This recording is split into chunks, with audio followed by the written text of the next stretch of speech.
Europe 1.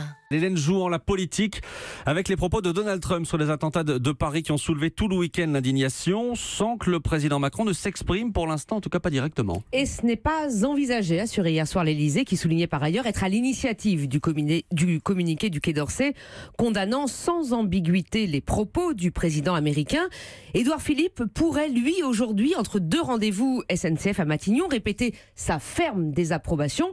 Et ce qui vaut pour le Premier ministre, vous vous en doutez, vaut évidemment pour le président. Pardon, mais est-ce que ces déclarations de Trump sont vraiment une surprise ? Non, pas du tout. Lors d'un entretien accordé à André Berkoff pour Valeurs Actuelles en février 2016, celui qui n'était pas encore président des États-Unis avait déjà raconté à sa façon les attentats de novembre 2015, parlant d'open bar pour le massacre. Je peux vous dire, si j'avais été au Bataclan, j'aurais tiré, fanfaronnait-il. Je serais mort peut-être, mais j'aurais dégainé. Le mythe du cow-boy américain, alors pas vraiment un mythe, puisque les Américains dégainent souvent. En 2017, il y a eu 11 650 morts par arme à feu, 273 fusillades de masse. Vendredi soir, devant le très puissant lobby des armes qui a financé sa campagne, le désormais locataire de la Maison-Blanche est allé plus loin dans l'indécence, mimant les terroristes, abattant leurs victimes. Un Ronald Reagan du pauvre. Une mise en scène et des propos, Hélène, qui ont suscité évidemment beaucoup de critiques en France. François Hollande, président, au moment des attentats, n'a pas pu retenir sa colère ni son indignation. Les ministres actuels ont aussi affiché leur désapprobation.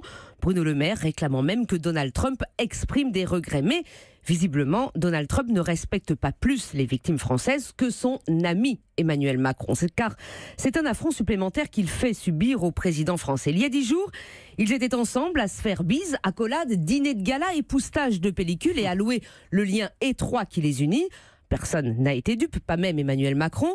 Hier, dans le journal du dimanche, le chef de l'État français confiait qu'il avait compris que la politique étrangère de Donald Trump répondait toujours à des objectifs de politique intérieure. Et à Dallas, vendredi, c'est évidemment à son électorat que le président américain s'est adressé, lui seul qu'il respecte, au mépris de toute décence et à milieu de nos standards français, où posséder une arme ne fait partie ni du mythe fondateur de notre nation, ni d'une liberté constitutionnelle. Emmanuel Macron défend la relation personnelle qu'il prend soin d'entretenir avec lui, comme avec Poutine ou avec d'autres. Elle est une adaptation permanente qui ne vaut que si elle est au service d'une stratégie, affirme-t-il. C'est un pari que cette personnalisation à outrance d'une amitié factice. Il est des amis dont on ne peut se faire des ennemis, mais qui sont décidément fort encombrants. Un ami qui vous fait réagir, Vincent Herouette. Les Américains ne sont pas des Français qui parlent américain, ils sont vraiment différents.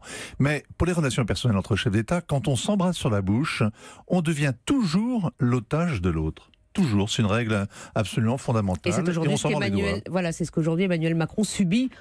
Par un biais là évidemment un peu détourné. Mais vous l'avez dit, c'est vraiment américain, c'est-à-dire c'est incompréhensible pour nous cette façon de mimer, d'abord de tenir ses propos et puis de mimer les attentats comme il a pu le faire vendredi soir à Dallas. Sans doute qu'on aura droit à d'autres dérapages dans les semaines à venir de la part de Donald Trump, c'est fort possible.